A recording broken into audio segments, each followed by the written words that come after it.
Yo, it's time to subscribe to Paid to Be Famous. What are you doing? Subscribe to Paid to Be Famous. Subscribe to Paid to Be Famous. Like the video. Come on.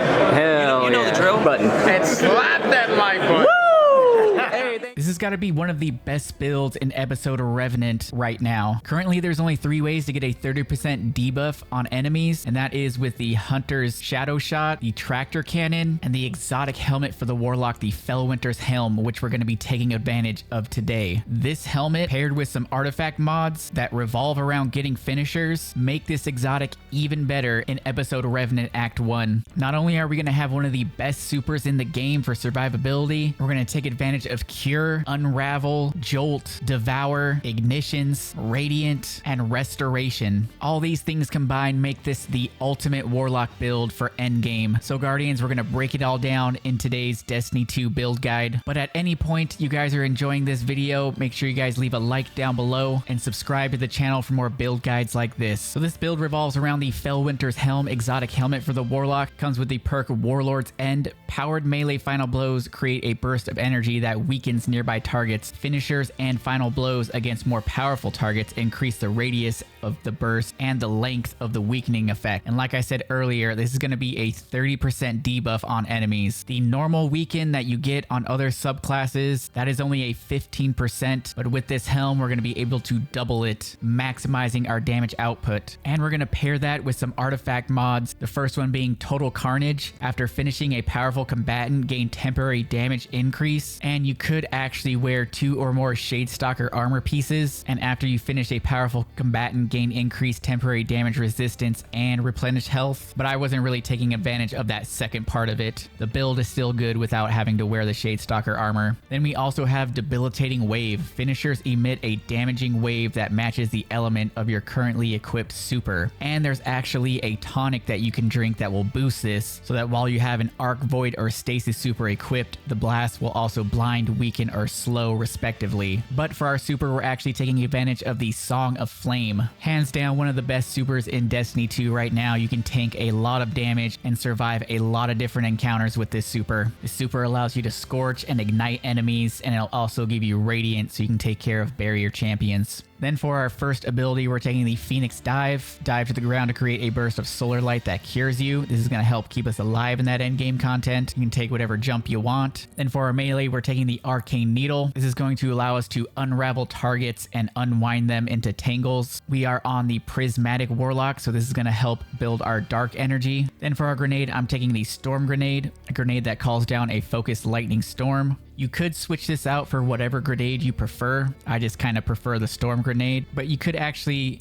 switch to the Cold Snap Grenade and add Stasis to this build, because there are a lot of stasis artifact mods that you could take advantage of by freezing combatants with the Cold Snap Grenade. Then for our first aspect, we're taking the Lightning Surge. While sliding, activate your charged melee ability to blink forward, calling down lightning strikes that jolt targets as you rematerialize. The Lightning Surge is a very powerful melee attack, and even in endgame content, it's really easy to get final blows with this. So this is going to pair really well with the Fellwinter's Helm. Because remember, it's not just finishers that are going to activate the Fellwinter's Helm, but also melee final blows will activate it, and our Arcane Needle final blows will activate the helmet as well. Then for our second aspect, of course, we're taking Feed the Void. Every Warlock build has Feed the Void. It's just too good to pass up. Defeat a target with an ability to activate Devour, and then when we get kills with Devour active, we're going to get our health back, and it's going to give us grenade energy. Then for our first fragment, we're taking Facet of Protection, because this build is all about endgame content, and this is just going to give us more damage resistance. While surrounded by combatants, we're more resistant to incoming damage. While transcendent, the effect is increased. Then we're taking Facet of Purpose. Picking up an Orb of Power is going to grant us Restoration. Because we're on the Solar Super, Restoration states that you regenerate health and shields over time, and it cannot be interrupted by taking damage.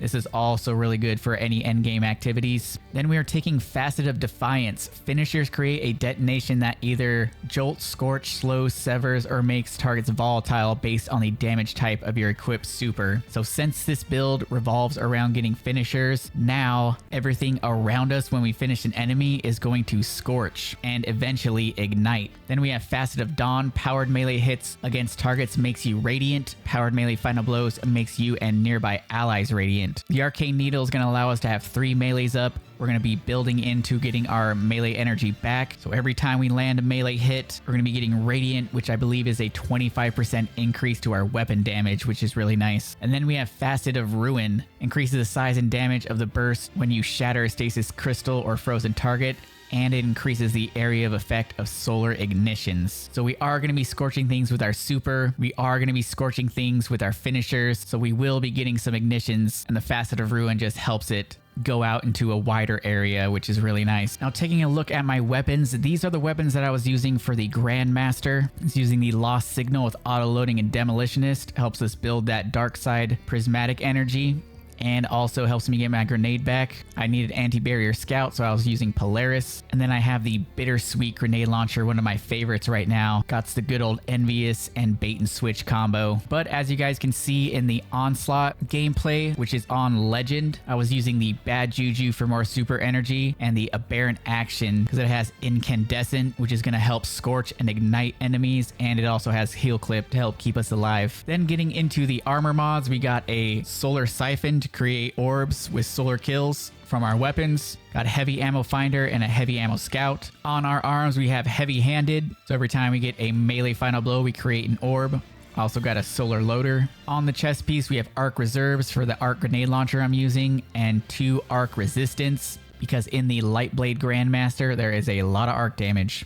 Then on the boots, like I said, we're building into getting our melee back, so I have 2 invigoration mods, which will reduce our melee cooldown each time you pick it up, and multiple copies of this mod stack. That's why we have 2 of them. And we also have recuperation, replenishes health each time you pick up an orb. On the class item, we got Reaper. After we use our class ability, our next weapon final blow will spawn an orb. And then we have 2 outreach mods, reduces melee cooldown when using your class ability, and multiple copies of this can stack, which is why we also have 2. So as you can see on our legs and our class items, we are really leaning into getting our melee energy back. And then once again on the artifact, like I went over in the beginning, we're using the Total Carnage and the Debilitating Wave that both synergize with getting finishers. And that is all that's really necessary. I am using a grenade launcher, so I do have rapid impacts on, which will temporarily increase the reload speed of our grenade launcher. I've got kinetic impacts. I've got concussive reload, so whenever we damage a boss or champion or break a shield, it'll weaken them. We got Power from Pain, rapid final blows against weakened combatants grants Devour. You can also boost this so the weakened combatants spawn a Void Breach. And then like I said, if you switch to the Cold Snap Grenade, you can take advantage of some of the stasis artifacts, mods like Armor of Aramis and Hail to the Storm. But in this gameplay, I had on the Lightning Grenade, so I didn't take advantage of the stasis this time around. And that is going to do it for the build. All the gameplay that you guys are seeing is from Legend Onslaught and Grandmaster Lightblade. And as you can see, this build really does hold up and it weakens everything, so you and your teammates are just going to have an easier time if you have a Warlock on your team running this build. There will be a dim link in the description if you guys want to try this out for yourself. Subscribe to the channel if you guys are new. Leave a like if you enjoyed the content. Follow me over on Twitch and TikTok for the live streams, and I'll catch you guys in the next video. Peace.